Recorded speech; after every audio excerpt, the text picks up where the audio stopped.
Today I will show you a comedy, drama film from 2009, titled Castaway on the Moon. Spoilers ahead. Watch out and take care.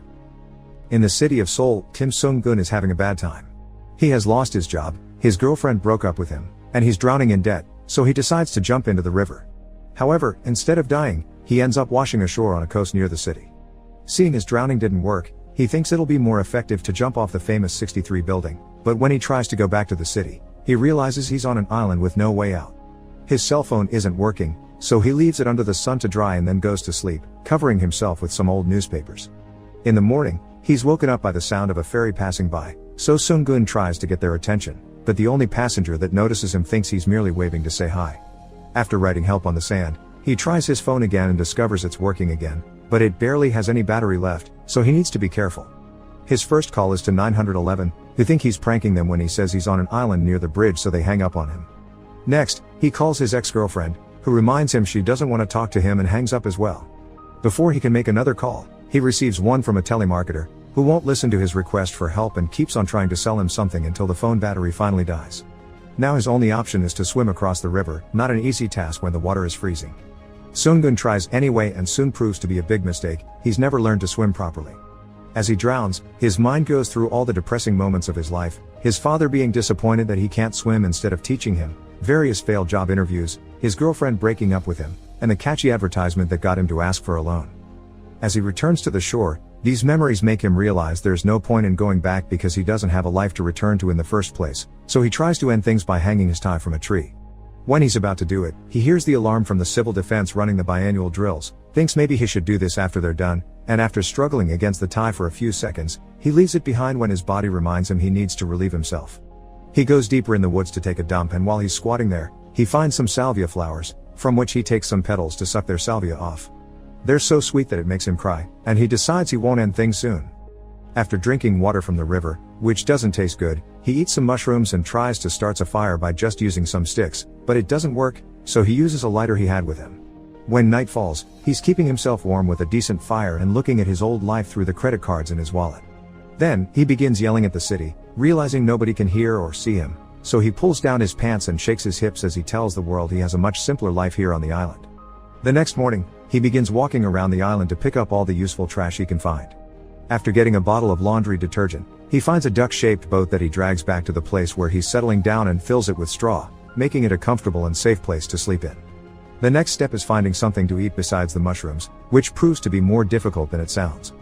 Birds fly away from him in his traps, he isn't fast enough to catch fish with the tools he builds, and he isn't capable of climbing a tree all the way up to steal some eggs.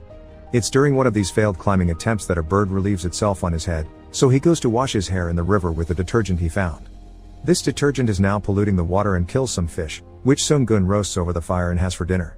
He also leaves the leftovers in a pot during the night, and when he wakes up, he finds the birds that tried to eat the fish dead too, so he eats them as well. Then he spends the day laying down on the grass and enjoying the perfect boredom. Meanwhile, in the city, Kim Young-yeon, a young woman with a nasty scar on her forehead, lives a hikikomori life. She hasn't left her room in 3 years and every corner is filled with trash. There's a lock on the door so nobody can enter it, and curtains are closed so little light makes its way inside as well. Young-yeon survives thanks to her parents leaving food for her outside the door every day and paying for the internet bill, which is extremely important because she's addicted to the social network Cyworld. There, she posts images she downloads from the internet and lies saying there are things happening in her actual life just to get actual replies. Talking to strangers on the internet is easy, but she doesn't say a word to her parents. Whenever her mom asks her if she needs anything, Young-yeon responds by texting her. And from the generous breakfast her mom has left her, she only takes the rice and seaweed because she's very careful about the number of calories she eats. This may be her room, but she still keeps strict rules here. She sleeps on a pile of bubble wrap she keeps in the closet, wakes up at 8 a.m. after her dad leaves, eats 172 calories for breakfast, puts 3,000 steps on the pedometer before 9 a.m., posts on social media, waits until 12 when her mom leaves to go to the bathroom, has 525 calories for lunch, puts on 6,000 steps to digest, gets some fresh air from a fan, then spends more time on the computer until night falls and she can enjoy her hobby, taking pictures of the moon. She likes the moon because it's empty, and you can't feel lonely if there's nobody else. To finish the day, she reaches 10,000 steps on the pedometer, not because of health reasons, but because it makes her feel she's had a productive day. Then she goes to sleep by using a hypnotism tape at 9 a.m. when her dad comes back. The exception to this routine comes twice a year when the civil defense runs their drills. The city is as empty as the moon then, so Yoon-yeon puts on her helmet and takes pictures during the day for a change. This time, however, she discovers something very shocking with her camera, the word help written on the sand of the island and a man about to end things with a tie on a tree. This makes her freak out, so she goes to her closet to try to sleep, but not even hypnosis helps. Some hours later, she can't help checking on him and is relieved to see he's alive, but after such a discovery, her internet life bores the heck out of her. Instead, she begins making watching Seung-gun her new hobby, noticing how one day the word help is changed to hello. She takes a picture of it and prints it, putting it on the wall with her pictures of the moon. Back on the island, Seung-gun has used some trash and sticks to make a golf set and keep himself busy. This time, when a fairy passes by, instead of asking for help, he hides so they can't see him. While hiding, he comes across a bag of instant black bean noodles which, by some miracle, still has the flavor package inside. He takes it back with him to his bed and after smelling the aromas from the bag, he falls asleep and dreams of black bean noodles, so when he wakes up he decides to try to make his own.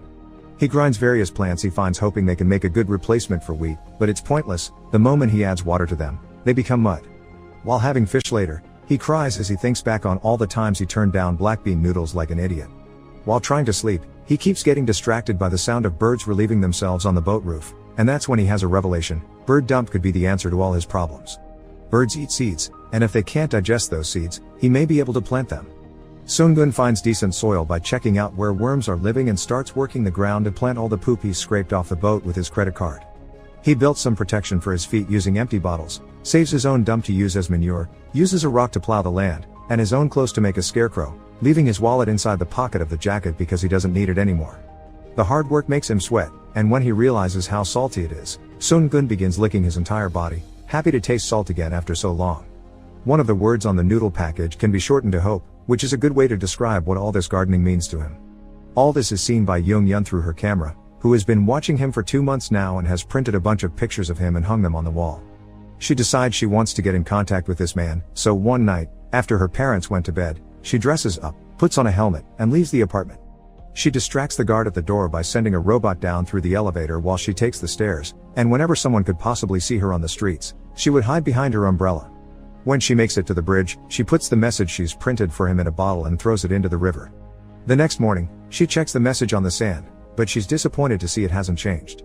3 months pass, and Seung-gun has become used to living in the wild. He exercises every morning, checks his now working fish traps, and easily climbs trees to steal some eggs. He continues taking care of his garden, and every time he sweats, he catches the drops with a little bottle that he uses later to season his food.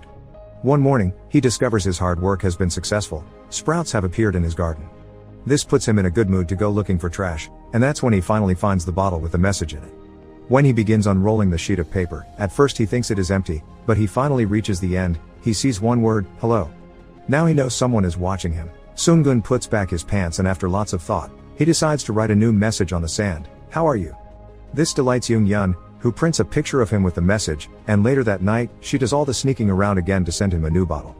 Seung-gun finds the bottle quicker this time, and the message is simple, it says fine, thank you, and you? He responds by writing fine thank you on the sand, and later tells the scarecrow that he has a pen pal now. The scarecrow has a surprise for him in return, there's corn growing behind him, which makes him cry in happiness. One afternoon, Yoon-yeon decides to surprise him by paying a delivery boy to rent a boat and take some food to the island. Seung-gun is shocked to see the plates of black bean noodles, but he turns them down and tells the boy to give Yoon-yeon a message. He can't accept these because to him, a bowl of black bean noodles is hope. She ends up eating the dishes herself and accepts the idea that they do taste like hope. The next morning, she opens her door and surprises her mother by speaking directly to her, asking her to get her pots and seeds because she wants to grow corn. Next, she sends a note to Seung-gun saying she's sorry, to which he replies by drawing some waves and a shark on the sand and acting a bit for her. More days pass and once his garden has finally given enough vegetables, he gets ready to make his precious wish come true. He grinds the corn into flour, which he then mixes with water to make the noodles. Once they're done, he pours the flavor powder he found months ago and adds some extra vegetables plus an egg until it looks just like the package. Then he begins eating it, crying over how delicious it tastes. Yoon-yeon takes a picture of him eating and hangs it on the wall, but afterward, she can't sleep. So she comes out of the closet and puts a pillow next to the plants she's been growing, finally falling asleep there. The next letter she sends Seung-gun says congratulations, and now he has an urgent need to meet her, so he grabs his dead cell phone and pretends to talk to her before going to the beach and writing a new message on the sand, who are you? Yoon-yeon panics when she sees it and decides to print the picture of a random pretty woman from the internet, but later when she makes it to the bridge she can't bring herself to send it. Since then, she doesn't send any more messages, which saddens Seung-gun. He writes "Y" on the sand, but this only makes Young-yeon panic more. She decides to stop watching him and go back to her old life on social media, but when she logs in, she discovers people have found out her pictures are stolen and are leaving lots of hate comments. Later that night, a storm arrives in Seoul. Young-yeon watches from the closet how wind and water enter through her window and destroy her photos and her plants. Seung-gun is having similar problems on his island. The rain destroys his garden, and the flood takes away his duck boat. The next morning is a sunny one, and when Young-yeon checks on Seung-gun, she finds him writing the F word on the sand. He's angry at the world because he isn't allowed to even keep this, which isn't much. Suddenly, two men appear at the island and tell Seung-gun that he can't be there. He begins running away, and Young-yeon watches through her camera how the two men chase him to the shore where boats have arrived with even more men. It's a cleaning crew that has come to clean the island after the storm because this is a conservation area, close to the public. Seung-gun tries to fight the whole crew at the same time, but when he accidentally breaks a man's uniform, he is hit and falls to the ground, surrendering. The men put back his clothes on him and take him back to the city, leaving him in a random street like a hobo. Seung-gun then decides to go back to his original plan and jump off 63 building, for which he will have to take the bus. Young-yeon has been watching all this through her camera, and in a moment of unexpected bravery, she suddenly leaves the apartment in the middle of the day without her special clothes or her helmet to find Seung-gun. When she arrives at the spot the men left him at, he's already gone, but following the chatting of random people who comment on a strange hobo in the area, she makes it to the bus stop. Sadly, she's too late. Seung-gun has already boarded the bus, and thanks to having put his wallet in the pocket of his jacket, he still has access to his bus card, which still works. For a moment, Young-yeon thinks she's lost the chance to meet him forever, but then, her salvation comes. The civil defense begins ringing their alarm to start a new drill, which causes the bus to park for a while. Young-yeon wastes no time and goes after it, entering without hesitation and approaching Seung-gun to introduce herself. He immediately realizes who she is and they both smile at each other as they cry and the bus takes off again. The shaking makes Young-yeon trip and her hand ends up on Seung-gun's, making it look as if they were shaking hands. Make sure to subscribe and turn on notifications so you can watch more videos like this. Thanks for watching.